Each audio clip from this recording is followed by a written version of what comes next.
Okay, so picture this. It is 2020. You're standing in a brightly lit, high-end jewelry shop in Alexandria. Oh, wow. Okay.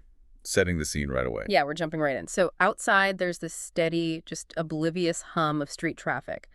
But inside, the air has suddenly gone dead silent. The kind of quiet where you can hear your own heartbeat. Exactly. A man walks through the glass doors. Yes. And he is entirely unassuming, just polite, normal looking.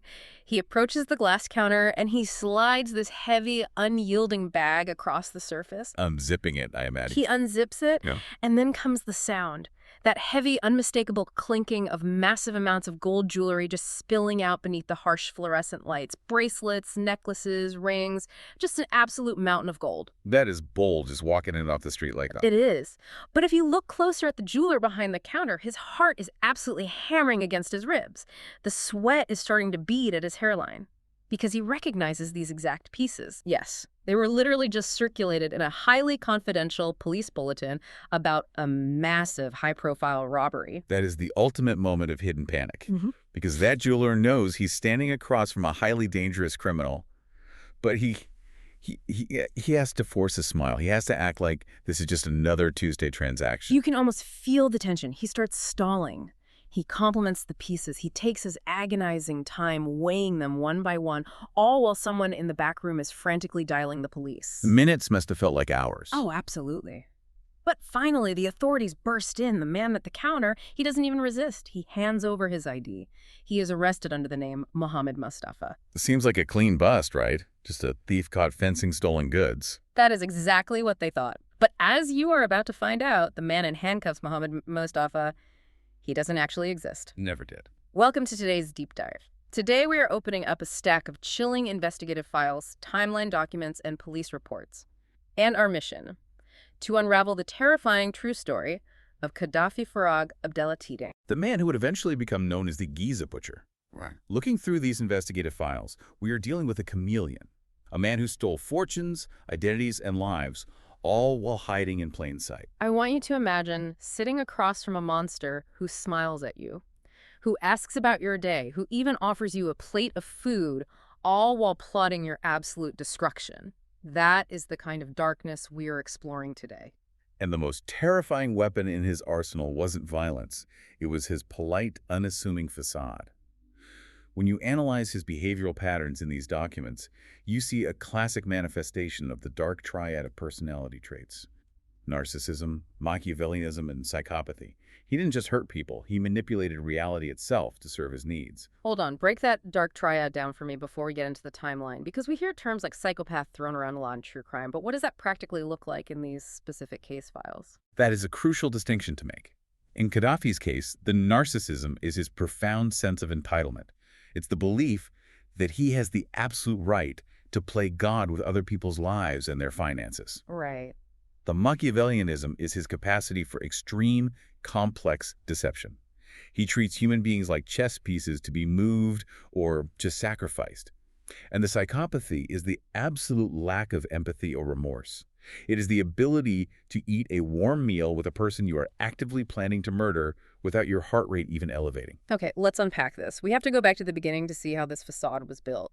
According to the timeline documents, the year is 2014, and Gaddafi Farag Abdelatide is living a seemingly normal life. Very normal, modest middle-class background. Right. His financial situation early on wasn't great, so he decides to hustle. He gets into real estate, working as a broker in Giza, handling sales and rentals. And by 2014, business is absolutely booming. Yeah, he's making real money, which buys him social respectability. He becomes the helpful guy in the neighborhood. He's building deep trust within his community. So much trust that in 2015, he marries a woman named Fatima Al-Zahra. Now, if you asked Fatima to describe her new husband, she would tell you he is shy, deeply respectful, and incredibly kind. The perfect catch. To her, he is the perfect catch. But there is a massive lie at the center of this. Fatima has absolutely no idea she is his second wife. Wow. Yeah. Qaddafi is already married to a different woman. But the secrets get so much darker than a hidden marriage, don't they? They do. This period is where we see the psychological tipping point. It is the moment where the polite real estate broker realizes that to protect his carefully constructed double life, he is willing to cross the ultimate line. The files show the conflict starts with a woman named Nadine. And Nadine isn't just a random woman, she is Fatima al-Zahra's sister. His new wife's sister. Yes. Before Qaddafi ever proposed to Fatima, he was having an illicit affair with Nadine. So when Nadine finds out that her secret lover is now going to marry her sister, she is furious. Understandably. She threatens to burn his entire life to the ground. She tells him she is going to the family, she's going to expose him, and she is going to ruin the wedding. How does a guy like Qaddafi handle a threat like that? What's fascinating here is how Gaddafi responds to being cornered. A normal person panics, maybe confesses or tries to negotiate a messy way out. Gaddafi immediately defaults to predatory manipulation. He identifies his obstacle, and he uses her own deepest desires against her. Nadine had always dreamed of being a famous actress. So he invents a story. He tells her he has a friend who is a very wealthy Syrian film producer looking for new faces to sign to massive acting contracts abroad. It's a brilliant evil trap. He offers her an out that is simply too good to refuse. But her family is traditional. When she brings up traveling abroad for acting, they initially say absolutely not. They refuse to let her go. Wait, so how does he get around the parents? He hires a man to play the part of this fake Syrian producer. He physically brings this actor into his future in-laws' home. You have to be kidding me. No, the fake producer sits on their couch, drinks their tea, and pitches them on how their daughter's going to be a star. He promises them it's the opportunity of a lifetime. He brought an actor into their living room, and they bought it. They completely bought it. The parents cave. Nadine signs a fabricated contract and packs her bags to travel.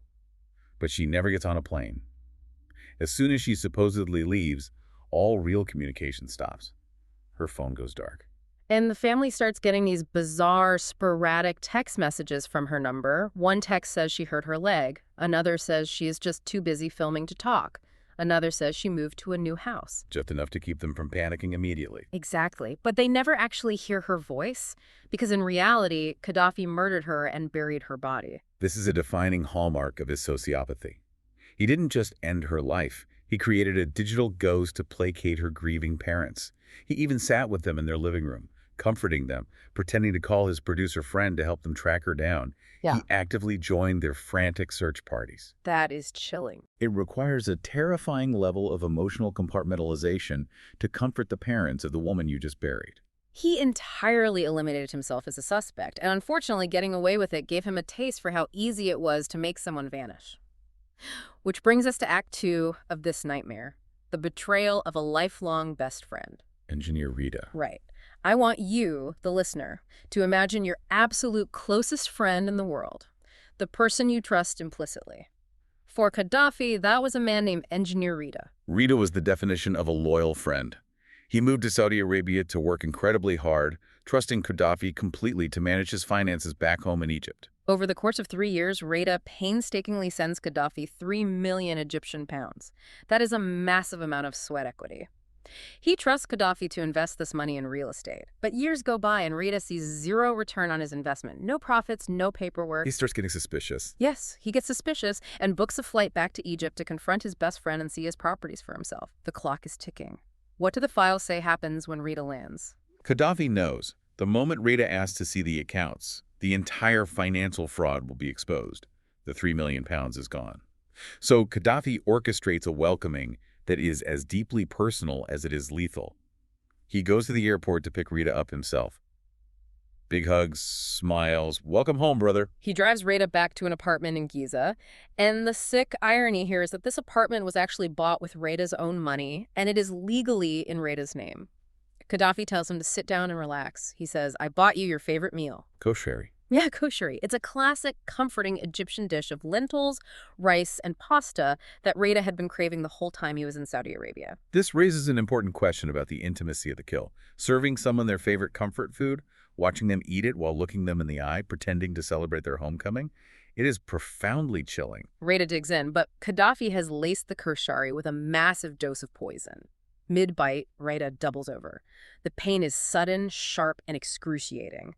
As his best friend is writhing in agony on the floor, Qaddafi calmly steps into the kitchen. So methodical. He picks up a heavy iron bar he had hidden there, specifically for this moment. He walks back out and strikes Rita over the head over and over again until he stops moving.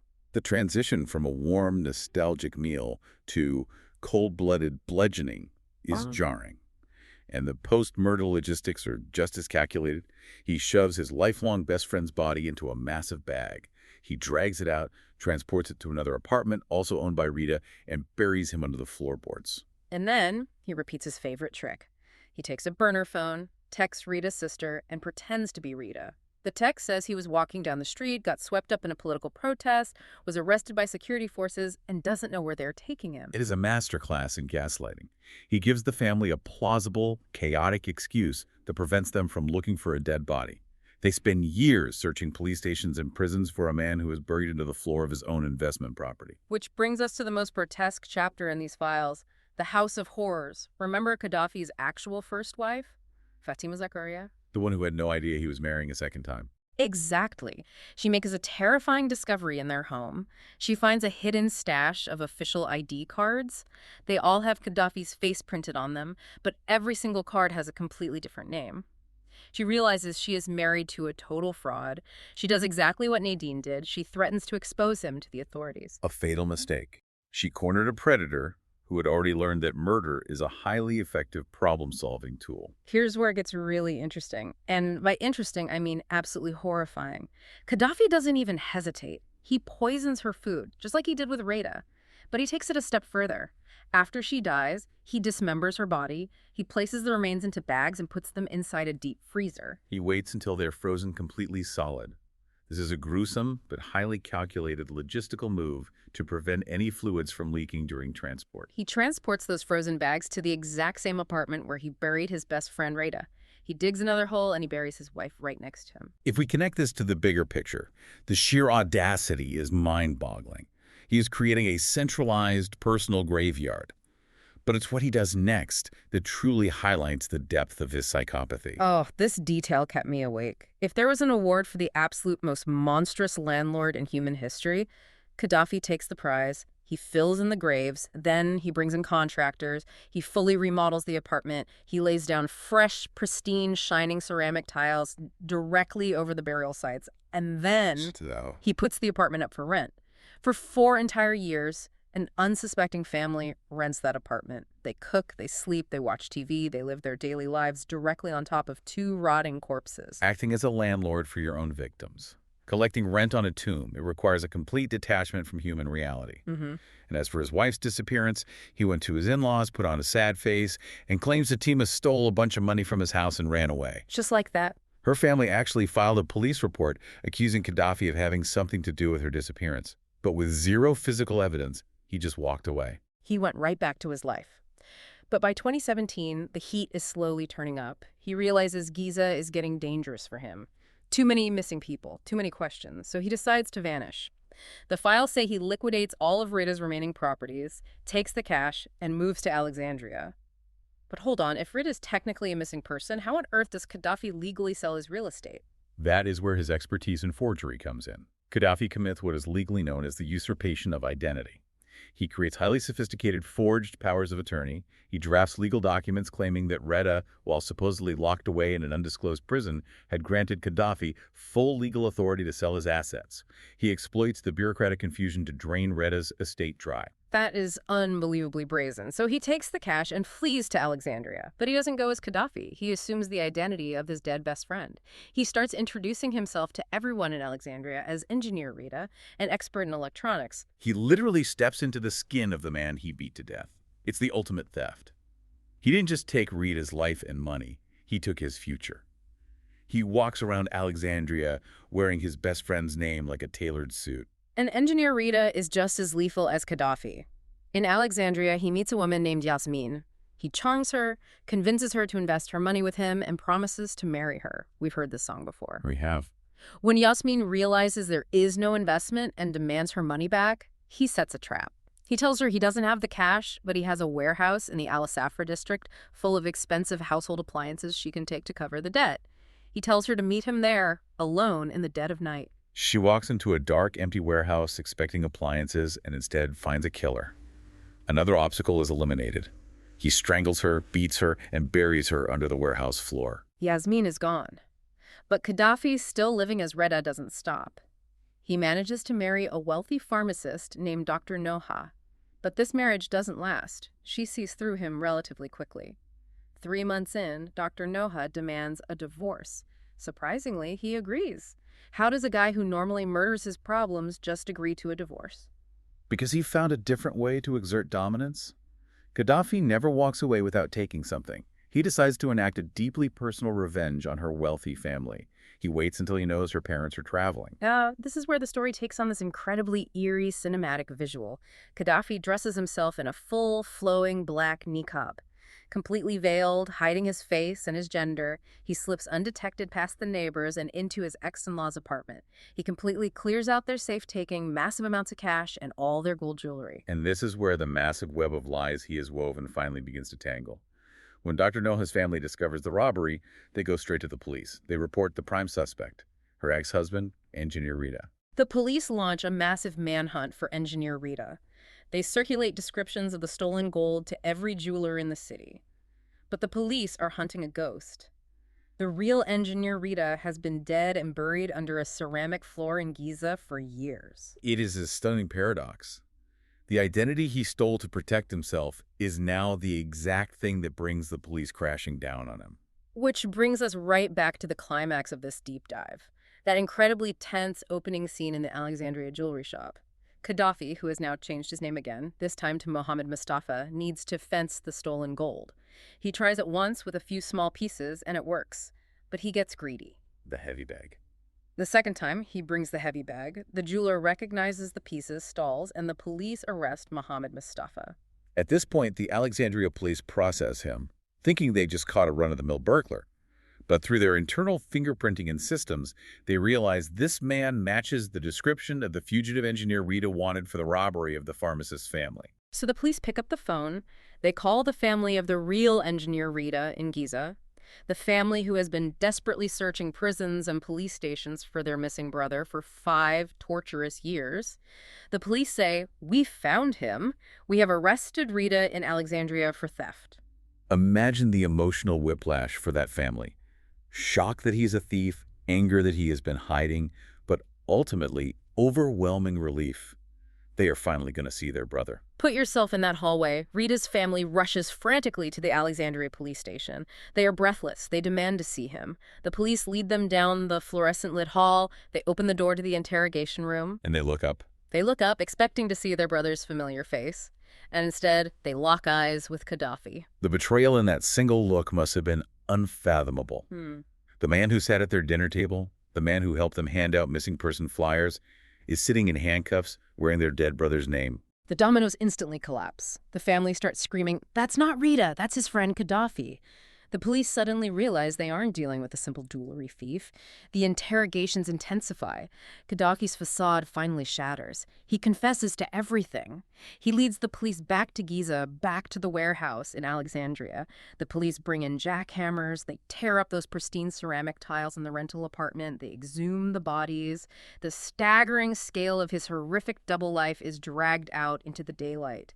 He was ultimately tried, convicted, and sentenced to death. It's hard to even wrap your head around it. So what does this all mean? We look at a story like this, and it reads like a Hollywood thriller. But this was reality. This was a man who wore human identities like cheap suits, discarding them the moment they no longer served him. It forces us to confront the limits of our own perception. We rely heavily on social contracts. We assume the person smiling at us, the person breaking bread with us, operates with the same basic human empathy that we do. Qaddafi weaponized that exact assumption. But before we wrap up, it makes you wonder about the illusion of the digital age. We tend to think that because we leave such a massive digital footprint, phones tracking our steps, constant communication, that it's nearly impossible to truly vanish today. We rely on that technology to feel safe. Right. But he proved otherwise. Exactly. Qaddafi proved that just a few carefully timed text messages from a burner phone can still completely override human intuition. We will believe a lie on a screen over the horrifying truth right in front of us. That is a deeply unsettling thought. We're so connected, yet so easily deceived. So, my friend listening to this right now, think about your daily routine. The polite real estate agent who handed you your keys. The helpful family friend who always remembers your favorite food. The person smiling at you from across the table right now. Look closely. How well do you really know them?